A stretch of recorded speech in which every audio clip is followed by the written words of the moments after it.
Hey, what's up everybody, it's your boy Prof Troff and we back with another video. This is the Spider tier list by TierZoo. Let's check it out. Oh jeez, that's fucking loud. What the hell? Okay, let me give a quick what I think about spiders. I don't know spiders, we don't have much spiders here besides the home spiders, and I don't mind them. I love the home spiders. Like, I let a couple rest in my room. You know why? Because spiders kill flies when they come in the summers. And what do you hate more than anything in the world? A fly hitting you in the fucking face while you're playing League of Legends. Fuck flies. So, whoa, okay. Okay, maybe if we had some of these motherfuckers, I would mind spiders.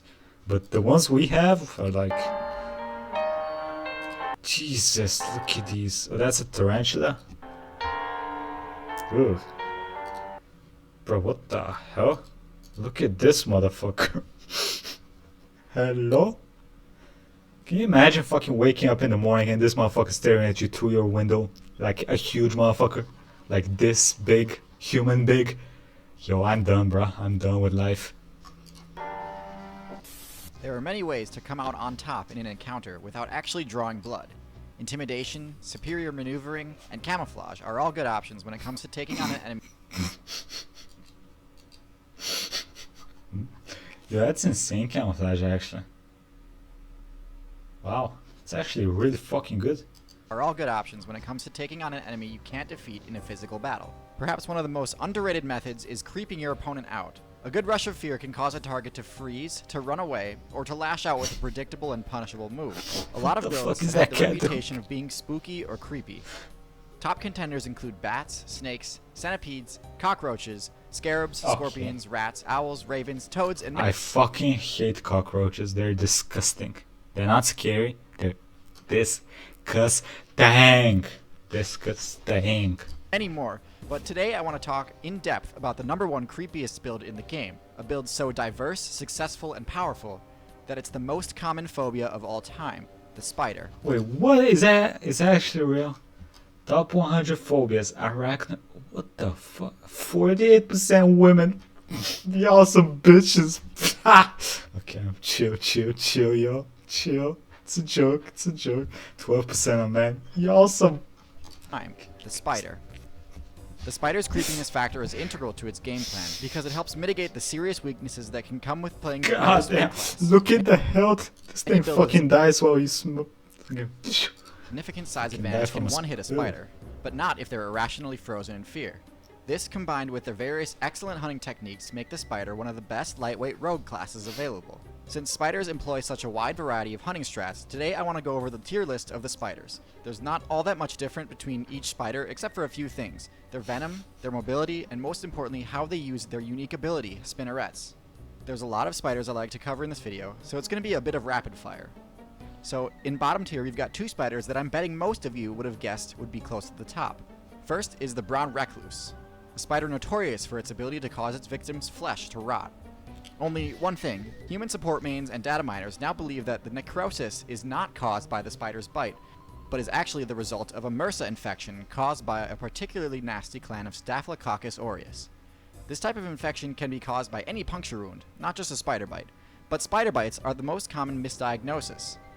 Recluse spiders already have low stats, so take away this rumor that's been keeping them relevant and suddenly you realize how bottom tier they are. Second from the bottom is the Black Widow, a build which relies far too heavily. I definitely thought that tarantulas and black widows are gonna be S tier. I definitely thought that. Okay. On its reputation, and just like the brown recluse, can't actually back it up. The widow's bite is potent for sure, but not even close to the game-ending power rumor says it has. Of the thousands of bites on humans each year, less than 1% result in the target's demise, and they usually only do because the target already had low health. Both of these spiders also employ camping as their main method of getting kills on other lightweight players, and while this is a legitimate strategy, spiders have access to far more effective methods. But if you're gonna camp, you might as well do it right.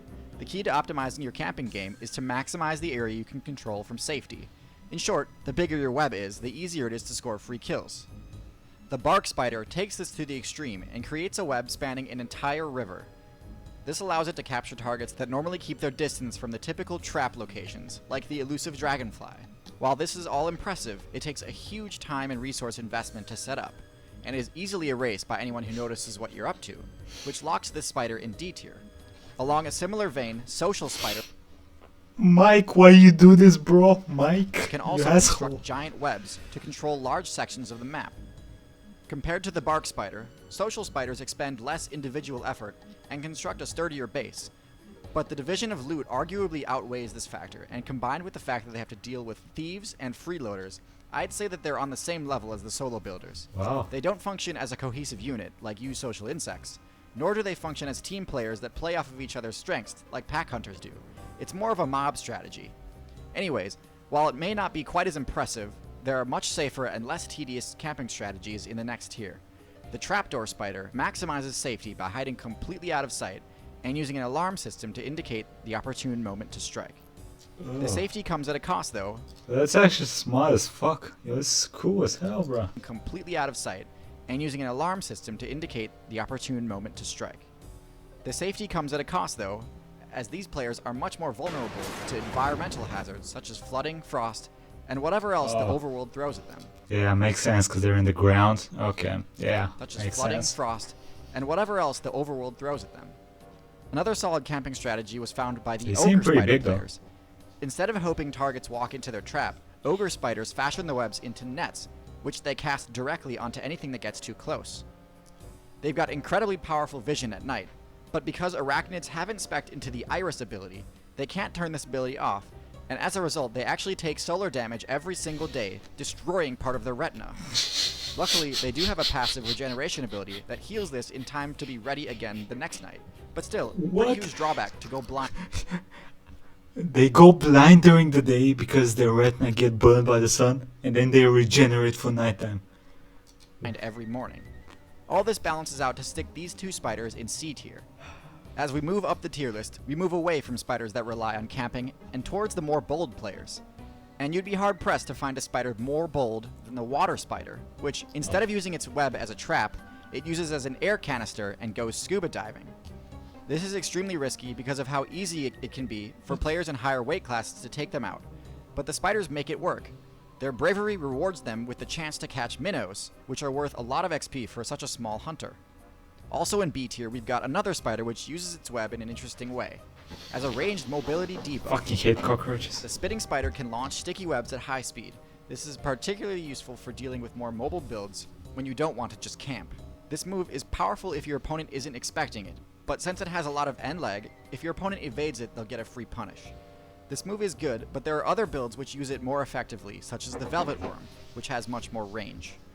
At the bottom of A tier, we've got a powerful Yo, can you imagine being all these spiders over here at C, D, and F tier? Y'all get fucking outclassed by a dude that can spit. And he doesn't spit that well as well. all-rounder build with a solid offense and defense, the Tarantula. While it doesn't spec into the absurdly strong Okay, none of the spiders that I thought would make it to S tier made it to S tier. What the fuck is S tier then? Let's check Venom it some out. other spider players do. It gets by just fine with brute force. Venom some other Black Widow, Bulletin, Tarantula, Yo Jackets, somehow the comments on my videos. That's hilarious. His comments are not toxic, okay. Blue Ringed Octopus, League of Legends players. Okay, I play League of Legends, I can definitely confirm this. Actually, I would probably put it on top. spider players do. It gets by just fine with brute force alone, instead opting for more damaging fangs and larger size. This allows it to win some matchups that are normally unfavorable for spiders, such as those with thick armor Yeah, or this thing's fur actually that's difficult huge. to bite What through the unless you've got fuck? longer fangs. I It also never knew has the they got ability that to big. throw hundreds of little quills from its back, which can blind aggressors and allow for an easy escape. It can only be used a few times before it has to recharge, however. All this together It's bald, it has a bald spot. can only be used a few times before it has to recharge, however. All Look this at this together gives the motherfucker. tarantula players Hey, look at the top of his head. All this Yeah, together another gives the meme I made. tarantula players a great all-rounder build with only a few bad matchups like the tarantula hawkwasp. On the opposite end of the spectrum from this slow giant is the most mobile spider in the game, the jumping spider. This build trades damage and defense for extremely high That's Michael Jordan. mobility and supreme accuracy. Obviously, this is one of the more skill-intensive arthropods, since timing jumps and landing It power also makes sense of this being Michael Jordan. It has no fucking defense. Okay, it actually has some defense. Oh, actually, Michael Jordan plays some insane. This is Kobe. Shit, Kobe's Obviously, dead, this is so rest in peace, Kobe. one of the Son more Kobe. skill-intensive arthropods, since can't timing make any jumps jokes and about landing Kobe. pounce Goddamn, attacks bro. is difficult. Okay. But with some practice, you can outmaneuver almost any other lightweight build and score critical hits on enemies that are normally well defended. This makes the jumping spider a great anti-camper class. Coming for Now, that I don't booty. think there are really any spiders deserving of S tier. Oh, None dominate the meta or are so oppressive that other builds and get this dude's pretty cool though. He jumps crazy fucking validated. far. But there certainly are a few that come close. So in A+ tier, we've got two spiders who genuinely live up to their reputation as nightmares. One is the Sydney funnel web spider. This build is basically what you get when you take a tarantula and optimize it for the glass cannon archetype. It doesn't have the defensive hairstorm ability like the tarantula does, but most funnel web players tend to subscribe to the best defense is an overwhelming offense strategy. This is highlighted by the fact that they tend to deliver several bites when threatened, instead of just biting once and trying to flee. The second is the Brazilian wandering spider, which has the most potent venom of all spiders. This spider is even more aggressive than the funnel web spider, and tends to eject more venom in a single bite than any other spider. Those two traits combined let this spider one-shot essentially anything, from mid-tiers like lizards to top tiers like apes. Well, we've made it. He said like apes. Well, we've made it. Thanks for watching. Lizards to top tiers like apes. Well, we've made it. Thanks Why the fuck is this thing not famous? Look at it. Why are you famous and it's not famous, huh? Make no sense, bruh. for watching. And be sure to leave a video suggestion in the comments. I've gotten some great ideas that I just can't wait to cover. If you thought this video was great, be sure to go back and watch my other video about fanged nightmare builds, the snakes. And if you're interested in joining my Discord server I think we did, though. or gaming with Yeah, me, we saw head the on snake over one. to patreon.com/TierZoo to find out more. And don't forget, subscribe so you don't miss the next video. Alright, too late, bro. I'm already subscribed. Anyway, what y'all think about the fucking spiders? I'm a little surprised there's no fucking spider in S tier. That's a little fucking surprising, though. Huh. It's a little weird as well. Goddamn. Anyway, there was a lot of spiders I did not know. And yeah, spiders don't creep me out that much, I'm gonna be honest with you. I mean, those fucking poisonous ones are kind of creepy, but fuck. We don't have them this place, so. We Gucci, bruh. Fuck cockroaches, though. Anyway, this was TierZoo's The Spider Tier List. Comment down below your thoughts, and I'll see you next time, everybody. Like, comment, subscribe. Bye bye. Have a nice day.